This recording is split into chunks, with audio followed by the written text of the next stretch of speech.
Bonjour, il est 12h30. Nous sommes à Paris, mais on ne dirait pas. C'est en pleine nature, en pleine forêt. Ces moments d'introspection, c'est très important, surtout les week-ends. Tout le monde est à la maison, donc faites-moi plaisir, échangez avec le pépé. Mais je suis entré en forêt à 5 heures du matin quand on a fini le premier direct, et puis bon. Ouais, je suis très heureux là et je passe mes journées parfois comme ça. Je ne vous dis pas de faire pareil, hein.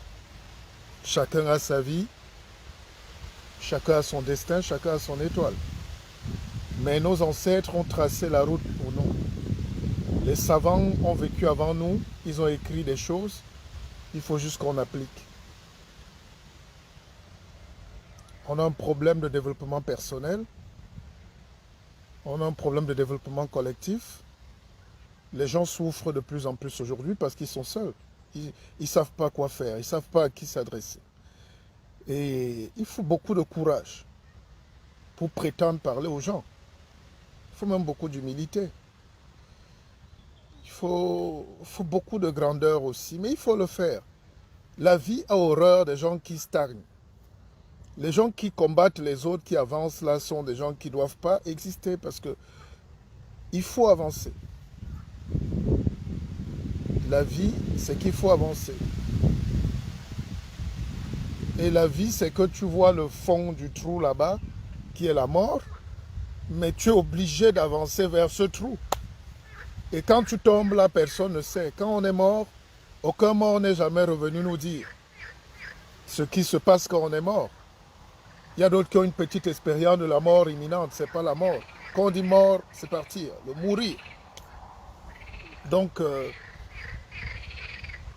vous avez vu que chez nous, les gens ont un problème avec la mort. Quand un Africain va mourir, même à l'hôpital, ou une Africaine, c'est qu'elle en veut au monde entier. Quand tu vois des gens mourir, chez les grands esprits, tu es content. Voilà. Bonjour à vous tous. Doc Flo, justement, à Keva Business Conference, à Abidjan, à l'hôtel Pullman, c'est dans 6 jours, dans une semaine. Je serai à Abidjan, effectivement.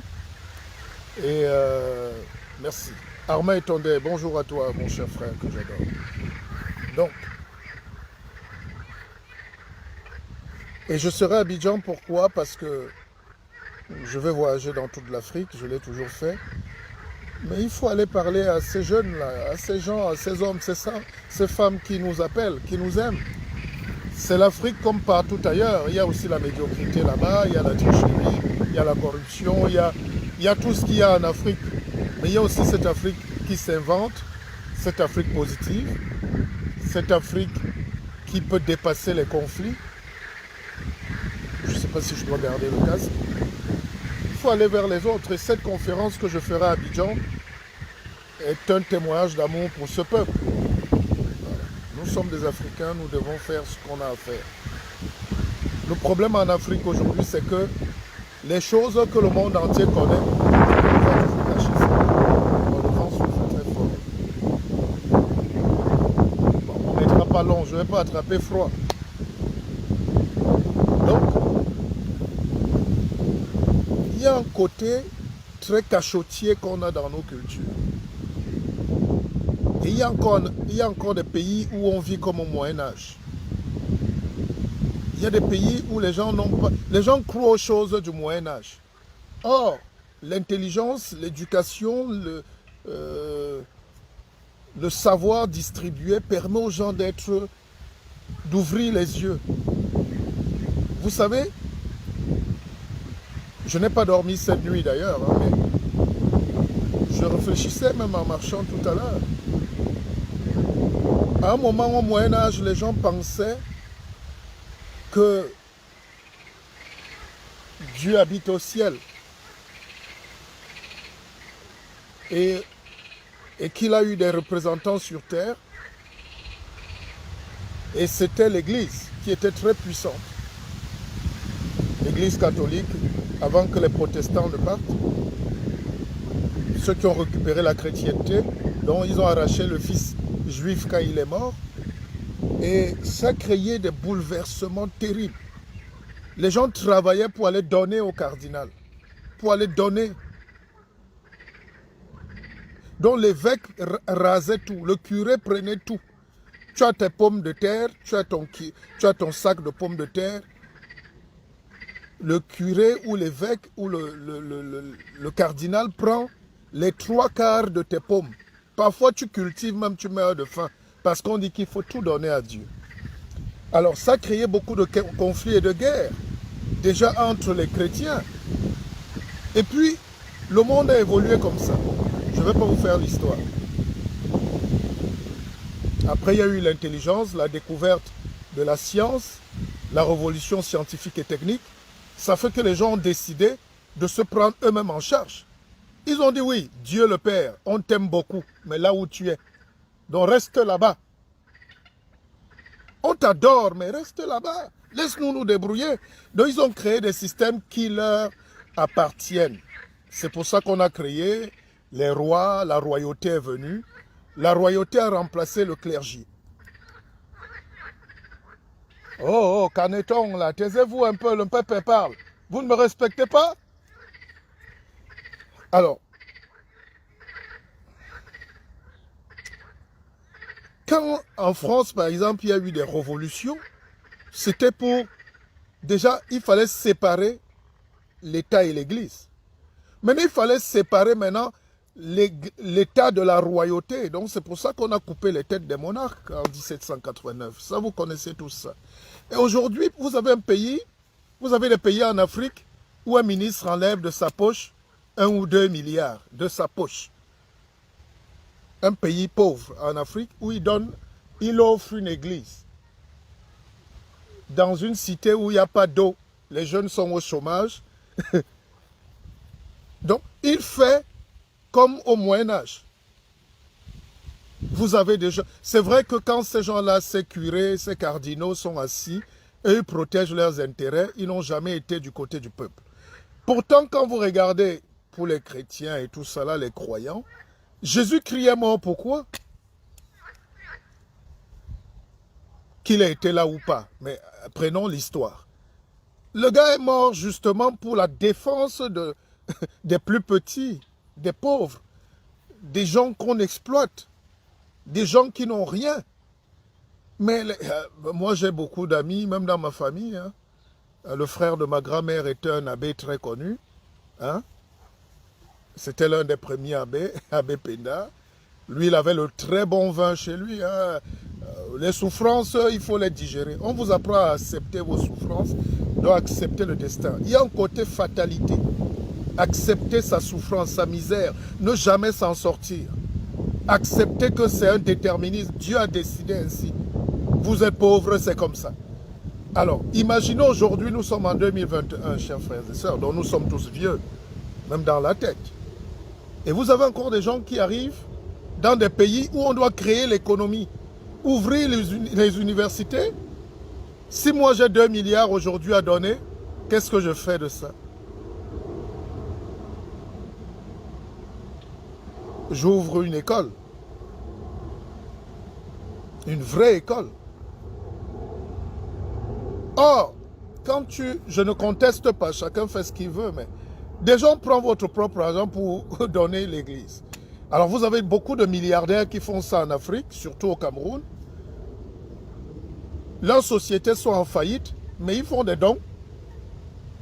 1 milliard à l'église, il a construit l'église, mais construisez des sociétés.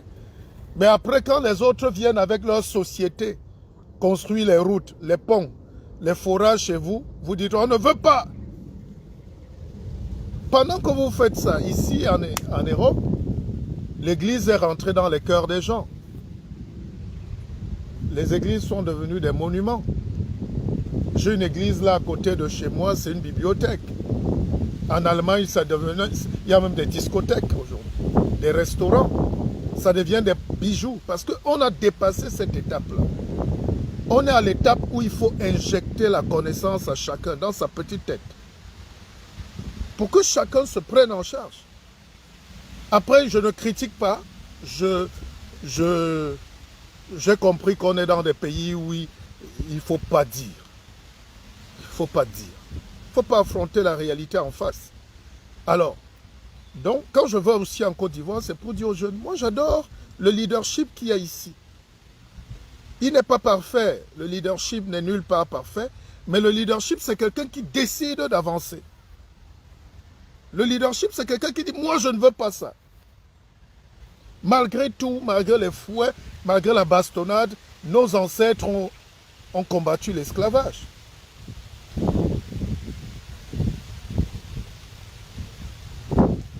On est d'accord? Ne vous gênez pas pour moi, j'ai mon temps. Hein? Vous n'êtes pas habitué aux gens qui travaillent tout le temps. Ne vous posez même pas de questions. C'est mon énergie, c'est mon temps, c'est ma perte de temps. Vous ne pouvez pas aller, quand vous vénérez le Christ, il est mort sur la croix pour vous, mais vous voulez vivre sur la croix des autres. Vous ne voulez pas vous mourir pour les autres. Donc, nous avons un énorme travail à faire, une responsabilité énorme, parce que demain, on va nous demander, mais comment vous avez vécu dans cette époque où tout est déjà là? Les savoirs sont savoirs. Tout est exposé aujourd'hui, mais les gens croient encore que quelqu'un va se lever un matin et venir sauver quelqu'un dans sa misère. C'est-à-dire, quelqu'un est mort pour nous sauver. Donc il va revenir. Et c'est ce retour-là que l'Africain est monté dans l'arbre à tendre. Bon, quelle que soit l'histoire qu'on veut raconter, avec le temps, tout évolue, tout change. Et je viendrai à Abidjan vous faire la théorie mathématique et scientifique de 3 règles. P,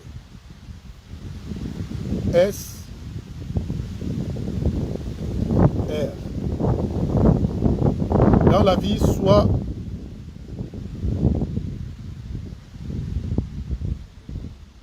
il y a la progression, soit il y a la stagnation, soit il y a la régression.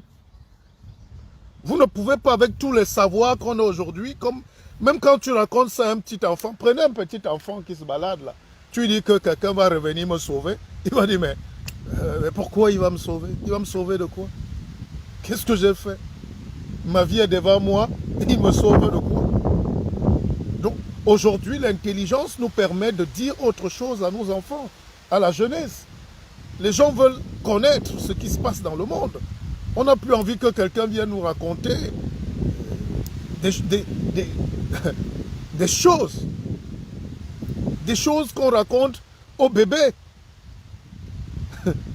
Alors, donc, il faut croire, on ne lutte pas contre les foi des gens, mais vous croyez en quoi et en qui? Les Européens, à un moment, se sont pris pour eux-mêmes, pour Dieu même. Et ils ont décidé que pendant qu'ils vivront sur terre, ils seront les maîtres. Il faut faire comme eux. Et j'ai suivi l'interview de Kagame tout à l'heure. C'est même ça qui m'a poussé à faire un peu ce live. Vous savez, j'ai des écouteurs, donc quand je marche, j'écoute des choses. J'écoute des lives, j'écoute des interviews des grands. Mais Kagame, c'est un très grand leader. Déjà, il est interviewé par une chaîne française et il parle en anglais. Or, il y a 10 ans, il parlait en français. Bon, vous allez me dire, mais c'est important. Aujourd'hui, Macron allait lui demander pardon au nom de la France parce que ce n'est même pas la France qui a fait la guerre. C'est 2 frères, Hutu et Tutsi, qui se sont égorgés. Mais la France avait un rôle parce que la France était là comme ça. En se disant, est-ce qu'on intervient ou pas? Mais la France accepte sa faute. C'est une faute humaine. Vous ne pouvez pas voir les gens bagarrer, les enfants en route ou les gens se poignarder et vous ne dites rien. Même la police, il faut appeler. N'est-ce pas? C'est ça la responsabilité. Mais quand les Rwandais ont senti qu'ils ont été dans la bêtise totale, ils ont décidé de changer de paradigme, de couper la chaîne. Ils ne sont plus esclaves de quelqu'un. Ils vont travailler, ils vont compter sur eux-mêmes. Aujourd'hui, quand vous arrivez à Kigali, il n'y a pas un papier au sol. Ils fabriquent leur portable, leur batterie, leur vélo. Les usines vont s'installer là-bas pour fabriquer les voitures. Volkswagen est là-bas, Fiat est là-bas, Mercedes est là-bas. C'est différent de l'Afrique, de la victimisation. J'en ai parlé ce matin à 3 h du matin. Quand vous arrivez à Kigali, les jeunes, ils coupent leur thé là, ils sont dans la bourse et ils vendent. Ils utilisent toutes les connexions. Vous entrez à l'hôtel, à Kigali, tout le monde a 20 ans, 30 ans. Ils ne veulent pas passer sur Trace TV, hein. Ils ne bougent pas les fesses. Chacun est en train de vendre quelque chose avec un fournisseur à Londres, hein, en Allemagne, en Inde. Et ils se développent. Quand j'étais à Kigali, j'ai vu une affiche. Une compagnie de téléphonie recrute.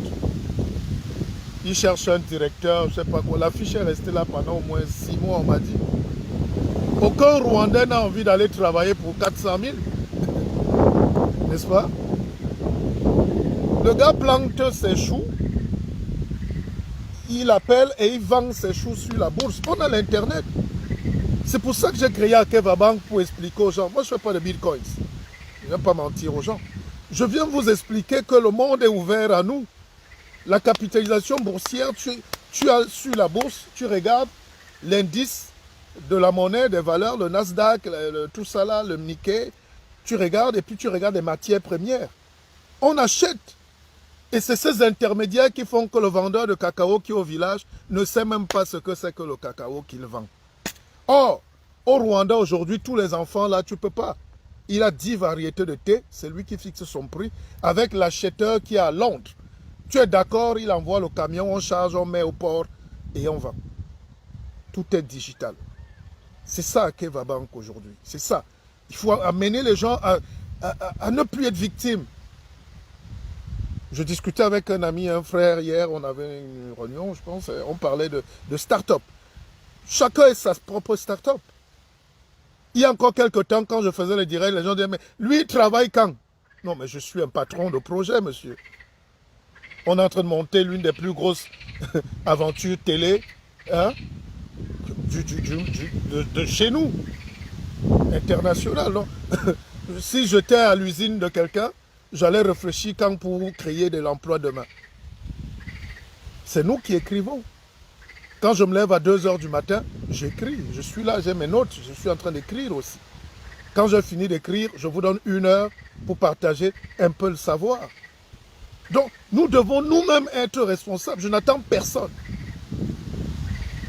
Même la femme qui doit être à côté de moi sait que quand je veux travailler, il faut qu'elle m'aménage même l'espace pour avancer. Sinon, nous n'allons jamais nous en sortir. Pourquoi l'Afrique ne peut pas se développer? Laissons les choses du FMI et tout. Il y a 10 ans, j'ai écrit un livre, Chronique pour l'émergence d'une Afrique rayonnante. J'ai fait un gros chapitre sur le FMI. Et aujourd'hui, je suis étonné que les gens découvrent le FMI. Vous croyez que quelqu'un va mettre son argent pour t'enrichir?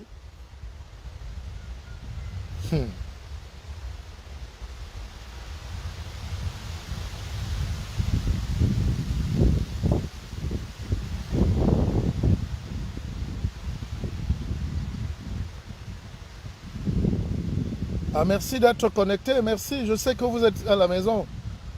Partagez ce direct. On n'attend pas 1 million de personnes. J'attends pas 3000 personnes.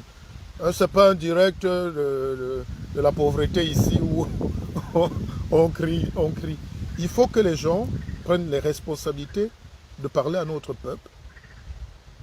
Tout le temps d'ailleurs. Il faut que ces directs partent partout. Que chacun dans son salon dise, mais je vis même pourquoi? Mais qu'est-ce que je fais même là? En Europe, ils étaient comme vous faites là-bas maintenant. Hein. Ah, on ne jouait pas avec l'église ici. Aujourd'hui, même le dimanche, jour du Seigneur, les gens travaillent. Et ça paye double. Dimanche, à 5 h du matin, les rues sont pleines, chacun va travailler. Un pays développé ne dort pas. Un pays développé n'a pas le temps à perdre. Pendant que d'autres se reposent, d'autres travaillent, d'autres se reposent. Mais chez nous, tu trouves tout un pays qui dort. Les seuls endroits ouverts, c'est les bars, c'est les boîtes, et les gens se plaignent. Vous savez le nombre d'heures qu'il faut pour réfléchir. Je vous pose la question. Je vous prends à témoin. Il est 13h moins 10. Je suis debout depuis 2h du matin. On a fait un live ensemble. Jusqu'à 7h, je pense. N'est-ce pas? Et depuis là, je suis là en train de réfléchir. Je n'ai pas dit que tout le monde doit faire ça, mais je veux dire que les leaders doivent prendre leurs responsabilités. Maintenant, si on retombe sur le champ politique.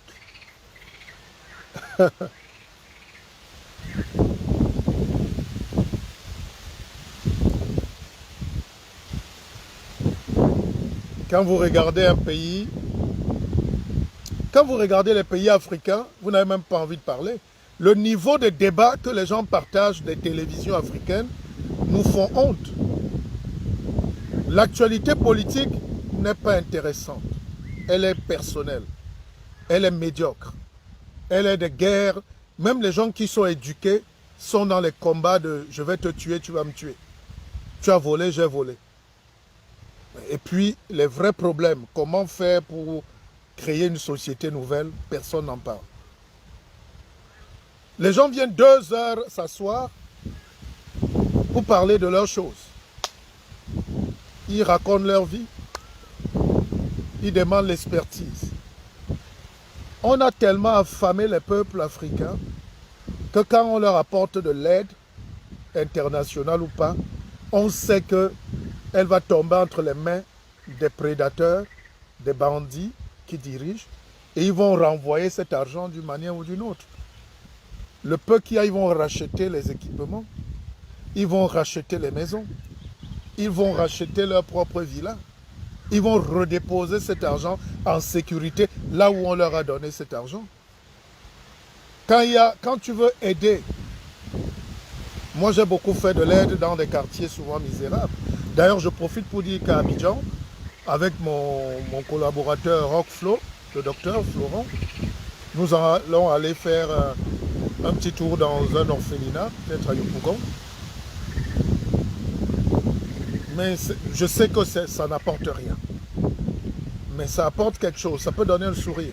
Un enfant peut être là-bas orphelin de père, de mère et de tout, et il me voit passer, je le salue, je le motive, et demain il devient astronaute. Demain il devient banquier, avocat. On ne va pas dans un orphelinat pour donner un sac de riz. On va dans un orphelinat pour leur dire, regardez-nous, on était là à votre place. Je suis un orphelin, sans rien. C'est pour ça qu'on va souvent voir ces enfants. N'est-ce pas? Alors, je réfléchissais pour revenir à l'aide internationale qu'on donne. Vous savez que les gens sont déjà affamés et appauvris. Quand tu veux aider dans une maison, ne donne pas l'argent au père qui est alcoolique. Si tu vois une maison où il y a la souffrance et que tu veux leur donner un billet de 10 000 francs pour qu'ils fassent la ration de nourriture, pour aider, vaut mieux même donner même aux enfants. Vaut mieux donner à la maman si le père est irresponsable. Est-ce qu'on s'entend? Et si vous donnez cet argent à un papa, vous lui avez donné 10 000 francs. Vous savez, dans nos familles, il nous est arrivé souvent d'aider les plus jeunes pour aller à l'école. Un cousin ne va pas à l'école, tu donnes la pension à son père s'assoit d'abord au bar. Donc la moitié de l'argent finit d'abord là au bar. C'est la même chose. Donc le FMI ne veut même pas aider l'Afrique. Parce qu'ils savent qu'on a parfois des dirigeants alcooliques, soulards, entre guillemets, et cet argent qui leur retombe entre les mains va d'abord rester au bar. Et le bar appartient à qui? Au FMI qui est actionnaire. Le bar appartient à qui? Donc, voilà comment on fait des cours d'économie et d'intelligence à la jeunesse, terre à terre, pour que tout le monde apprenne et tout le monde comprenne.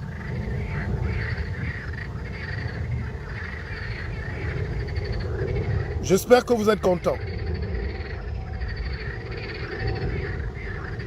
Mais si vous êtes content, dites que vous êtes quand même content. N'est-ce pas? Faites quand même savoir que vous êtes content. et partager quand même. Hein? Alors donc j'expliquais que quand tu veux apporter une aide substantielle, il faut cibler. Cette théorie-là, cette planification-là, ça n'aidera jamais l'Afrique. Pour les deux raisons. Celui qui te donne son argent veut que tu achètes son pain ou ses armes. Deuxième raison, celui qui te donne son argent sait que tu vas aller consommer sa bière, tu vas racheter les vestes qu'il fabrique, donc tu vas nourrir ses entreprises. C'est le b.a.-ba de l'économie. Ce n'est même pas mauvais. Maintenant, tu peux prendre et tu fais comme les Asiatiques. Tu fais comme les Vietcong. Il y a 50 ans, on appelait les Vietnamiens les Vietcong. Mais je peux vous dire que si vous allez au Vietnam, si vous allez au Cambodge, vous n'allez même pas croire vos yeux. En 10-15 ans, ils ont changé tout. Ils ont cassé les rizières. Ils ont développé des centrales nucléaires. Ils ont produit de l'énergie. Ils ont ouvert les universités aux femmes et aux enfants. Ils ont créé de l'industrie.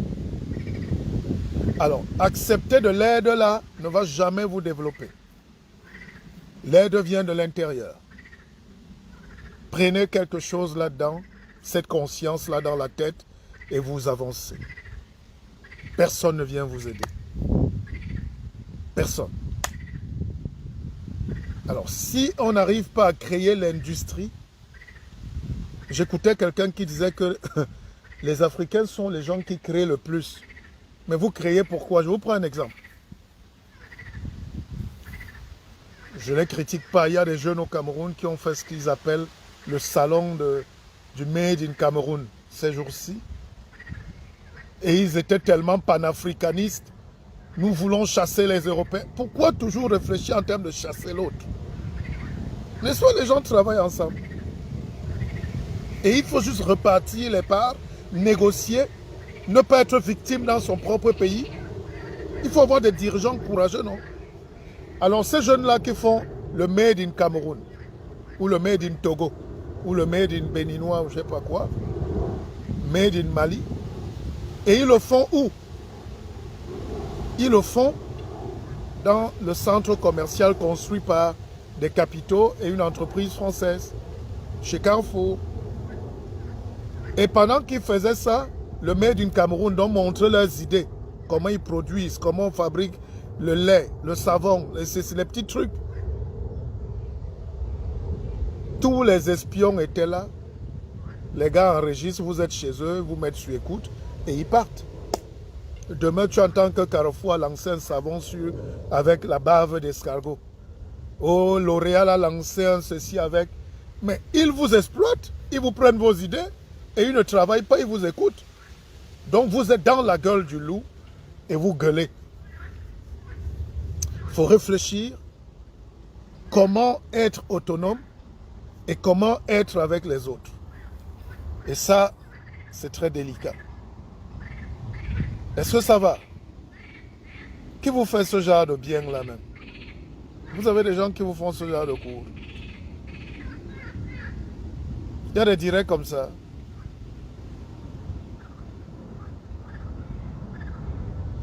Deuxième chose aussi, il faut savoir que pour que les gens... Non, laissez les entrepreneurs là. Il faut réfléchir. Il faut réfléchir. Vous êtes chez Carrefour, les panafricanistes qui détestaient Carrefour et la France, mais vous êtes en train de développer vos idées et vos secrets dans leur bâtiment. Allez faire ça dans vos villages, dans la forêt, vous coupez tout. Vous gardez la formule. Et j'ai constaté ça, ce n'est pas aujourd'hui, ça fait des années. On organise des concours des start-up, mais en réalité, c'est là où on pique les idées.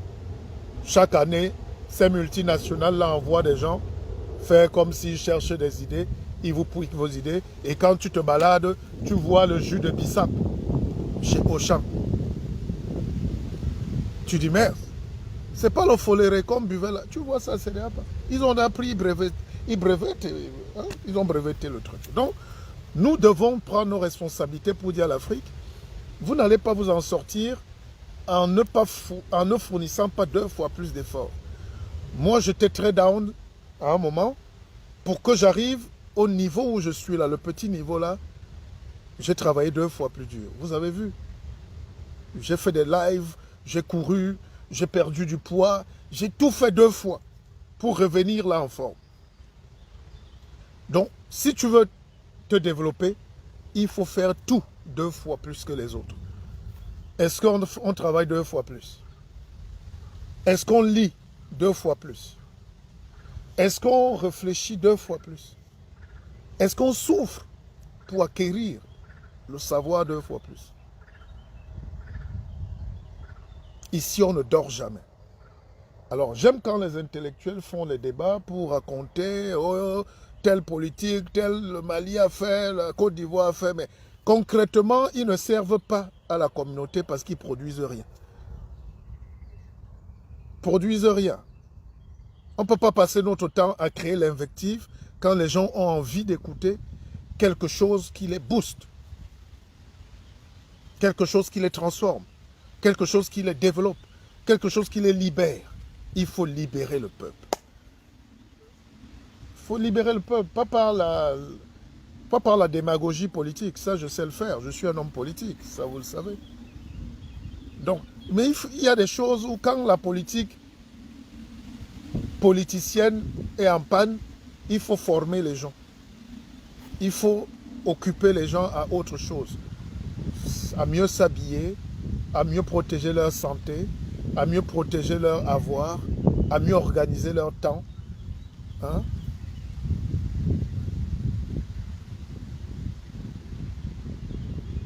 Et c'est comme ça. On ne peut pas évoluer dans la tricherie. On ne peut pas évoluer dans la pauvreté. On ne peut pas évoluer en comptant que les autres vont nous donner.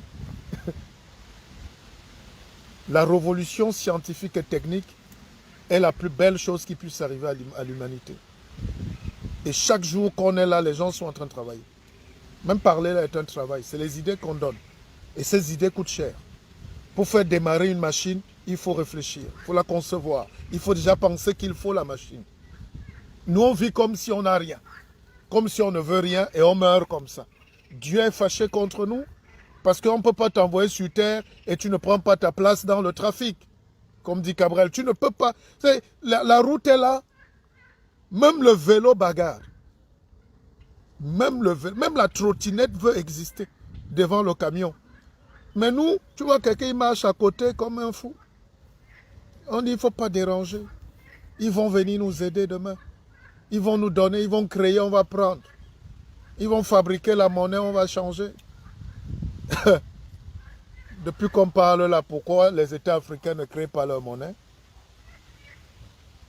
Et pour créer la monnaie, il faut créer aussi les choses qui font la monnaie. Il faut créer l'argent. Il faut créer aussi l'économie. Il faut structurer la pensée. Il faut être ordonné. Est-ce qu'on peut être ordonné? Moi, je suis en pleine nature. Même le chant des canards, même les oiseaux sont ordonnés. Les canards se sont tus. C'est les crapauds qui prennent le relais. Et c'est une musique. Tout est harmonieux dans la vie. Alors nous, on veut tout. On veut être tout. On veut prendre tout ce que les autres ont. Et ils viennent nous taper à domicile. Et des gens comme nous, on n'a que nos yeux pour pleurer. On n'est ni héros chez nous. On n'est rien. Le temps passe. La vie passe. Nos enfants. J'ai une sœur qui m'a appelé tout à l'heure. C'est elle qui m'a contacté. Elle m'avait dit, Pépé, j'ai envie que tu suives mes jeunes enfants. Et je l'ai rappelé. Elle me dit, non. Finalement, ils n'ont pas les enfants disent qu'ils n'ont pas besoin de ça. Je lui ai dit, ben bravo. Un enfant qui dit qu'il n'a pas besoin. Donc, nous n'avons pas besoin d'avancer, même pour nos enfants de demain. Nous ne faisons pas assez pour leur laisser un héritage. Nous ne travaillons pas, nous ne mourrons pas. Je n'ai pas dit que vous, c'est pas se lever à 4 heures pour aller à l'hôpital ou je ne sais pas où, ou à l'usine. Hein. C'est qu'est-ce qu'on fait pour que nos enfants soient dans le confort mental. C'est le confort. Comment on transforme l'homme?